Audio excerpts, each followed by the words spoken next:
Sometimes flying a drone can be more fun when other people are involved, like friends and family, or flying with fellow drone flyers. When you're around your friends, you might feel like it's more fun to take some risks, but it's better to play it safe.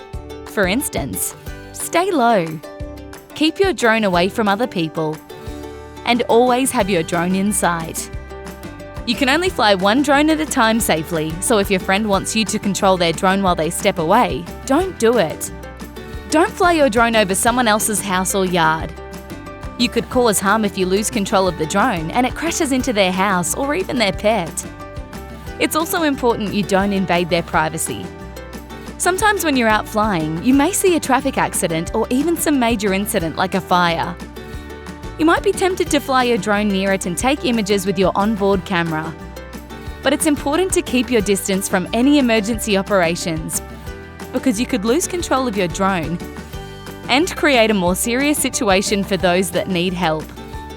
Also, firefighting aircraft will be grounded if there is a report of a drone in the area, which will hamper firefighting efforts.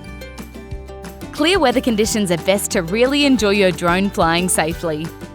If it's foggy or starts to rain, it will be hard to see your drone, so land and then wait for clear skies. As evening approaches, it's time to pack up your drone and call it a day.